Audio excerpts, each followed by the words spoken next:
Il y a des jobs bizarres partout dans le monde. Testeur de toboggan, psy pour animal, renifleur de dessous de bras professionnel. On peut gagner de l'argent de plein de manières étranges. Mais au Japon, il y a des jobs qui sont vraiment bizarres. C'est un pays avec une culture unique qui offre des opportunités d'emploi tout aussi uniques. De chirurgien plastique chelou à pleureur professionnel. Voilà 10 jobs super étranges qui ne pourraient exister qu'au Japon.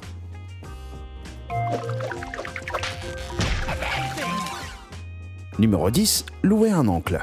Le service de location Osan a été fondé en 2012 par Takanobu Nichimoto. Cet homme de 50 ans dit qu'il n'avait jamais réalisé à quel point les hommes d'âge moyen étaient peu respectés au Japon. Mais un jour, il a entendu des jeunes filles se moquer des oreilles poilues d'un homme dans un RER. Il s'est dit « Je dois donner aux Osan leur honneur », c'est-à-dire aux hommes qui ont la cinquantaine, et prouver qu'ils sont encore utiles dans la société. L'image japonaise de la masculinité a été plusieurs fois remise en question assez récemment. D'abord avec la défaite du Japon de la Seconde Guerre mondiale, puis avec tous les hommes d'affaires qui ont perdu leur job dans une série de crises économiques. D'après Nichimoto, les Osan sont maintenant dépeints dans la culture populaire comme vieux, désagréables et pas intéressants. Dur de savoir si cette start-up arrivera à son but, mais Nichimoto lui-même a déjà été loué par 5000 clients et sa base de données contient plus de 80 oncles, dans plus de 36 villes. 8 fois sur 10, ils sont loués par des femmes. 30% pour des travaux manuels et 70% restants veulent des conseils ou un soutien émotionnel de quelqu'un qu'ils n'auront pas à rencontrer aux réunions familiales. Le tout juste pour 1000 yens de l'heure, soit environ 9 $. Ça vaut le coup. Numéro 9, le régulateur de mauvaise odeur. Pour la plupart des gens, les mauvaises odeurs font partie intégrante de la vie de tous les jours. C'est désagréable, oui, mais souvent inévitable. Mais les Japonais font les choses différemment et ont une loi contre les mauvaises odeurs.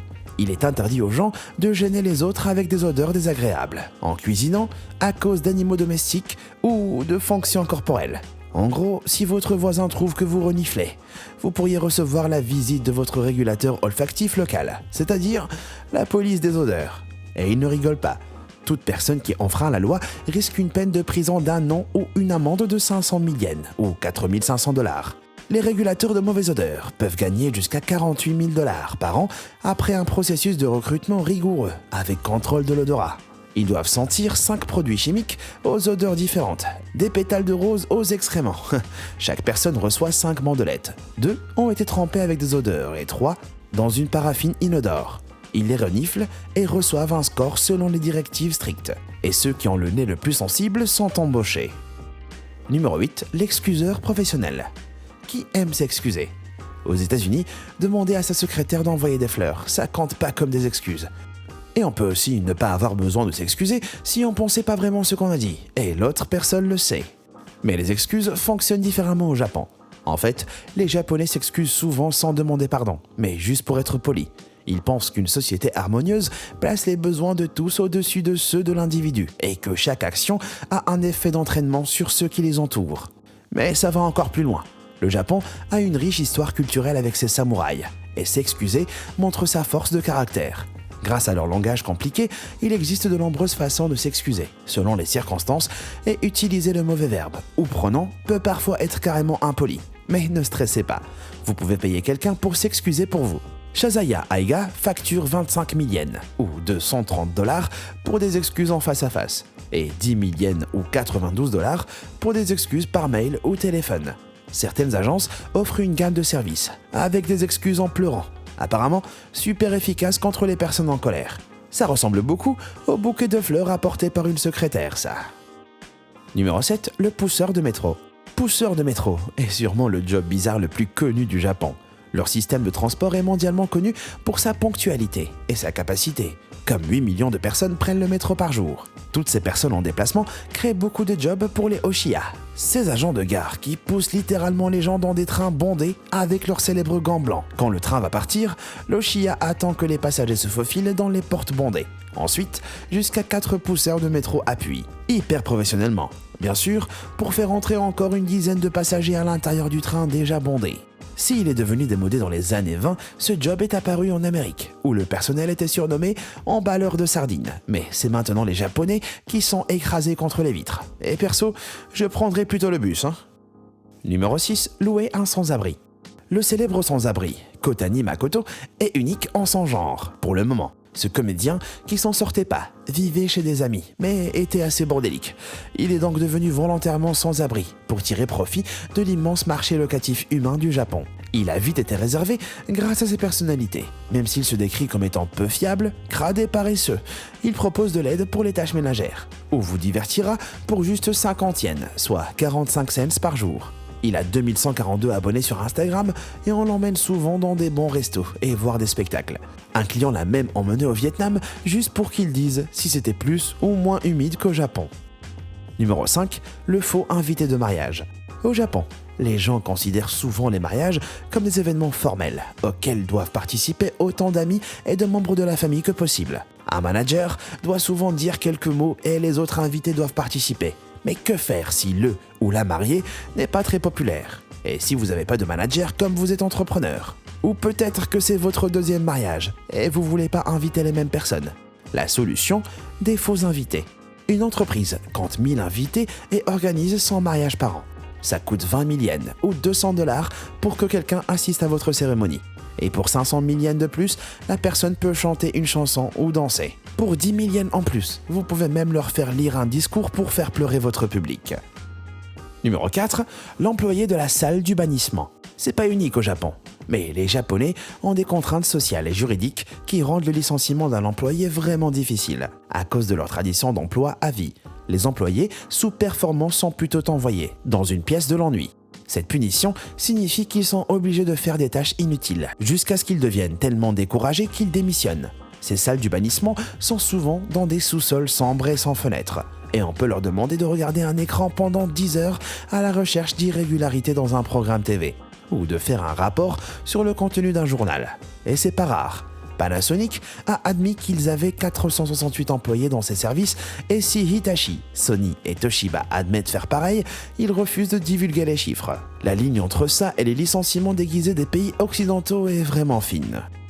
Numéro 3, le sexeur de poulets professionnel. Identifier correctement le sexe des petits poulets jeunes d'un jour peut faire baisser énormément le coût des œufs. La triste vérité de l'agriculture moderne, c'est que les poussins mâles ne valent presque rien et finissent souvent en nourriture pour chiens. Donc ça sert à rien de gaspiller de l'argent pour les nourrir, comme ils vont finir dans le hachoir à viande.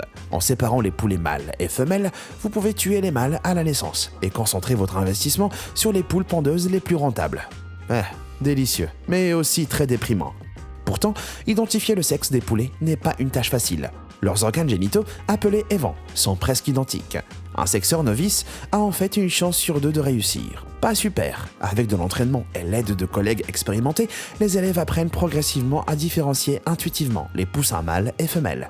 Ce processus reste enveloppé de mystère, mais les sexeurs de poulets japonais ont une précision de 98%, à raison de 1000 poussins par heure. Le Japon est vite devenu le leader mondial du sexage de poulets et exporte son artisanat vers l'Occident depuis 1935. À cette époque, les Américains pouvaient identifier correctement le sexe que de 65% des oiseaux et à un taux de 400 oiseaux par heure. Un sexeur japonais gagne bien sa vie et fait plein de voyages d'affaires. Mais le job est peu populaire. Les jeunes veulent maintenant vivre en ville et n'ont pas envie de passer leur temps à tripoter des poulets. C'est étonnant, vu que le salaire peut monter jusqu'à 90 centimes par poussin, soit 15 000 $ par mois, en espérant que ces salaires revigoreront l'art mystérieux et intuitif du sexage de poulets japonais. Numéro 2, le beau gosse qui pleure. Vous croyez toujours que les mecs ne pleurent pas? Eh ben, il est temps de vous réveiller. On est au 21e siècle et vous pouvez pleurer autant que vous voulez. En fait, au Japon, vous pouvez même embaucher un beau gosse pour pleurer avec vous. Il essuiera vos larmes avec un mouchoir et vous dira des mots réconfortants. Après tout, si vous voulez pleurer, autant de le faire en style. Et il y a une industrie entière au Japon dont le seul but est de vous aider. Un sondage mené dans 38 pays a révélé que les Japonais sont les moins susceptibles de pleurer, à cause de la stigmatisation culturelle. Et c'est dommage, comme il a été prouvé que pleurer élimine les hormones et les toxines qui s'accumulent à cause du stress. Oui, pleurer, c'est très sain, mentalement et physiquement. d'où l'industrie des pleureurs. Et au Japon, les cérémonies sont aussi importantes, qu'il s'agisse de mariage ou de funérailles. Leurs services peuvent ajouter une vraie atmosphère en plus. Ils sont payés environ 55 $ par session et sont souvent réservés par les entreprises pour aider à soulager le stress des employés de bureau surmenés au Japon. Un exercice de team building un peu particulier. Numéro 1. L'injecteur pour tête de bagel. Bon, vous ne croyez pas que tout le monde au Japon fait ça. Et c'est pas le cas. Beaucoup de Japonais auront jamais entendu parler de cette profession bizarre. Mais dans la scène fétichiste japonaise plutôt extrême, certaines personnes tirent un étrange plaisir à s'injecter du liquide salin dans le front, et parfois dans d'autres parties du corps que je ne mentionnerai pas. Cette étrange pratique consiste à fixer un goutte à goutte sur le front d'une personne pendant des heures, ce qui remplit lentement l'espace entre la peau et le crâne de liquide. Une fois qu'il est plein, l'injecteur pour tête de bagel appuiera son pouce au centre de la masse, créant un truc en forme de bagel. Le liquide salin est absorbé en toute sécurité par le corps le jour suivant.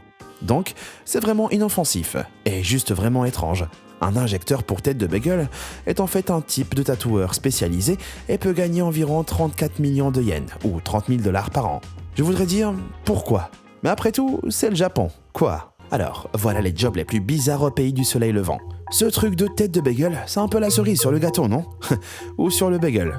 Bref, dites-moi dans les commentaires lequel de ces jobs vous avez trouvé le plus étrange. Et merci d'avoir regardé. Et comme toujours, à bientôt.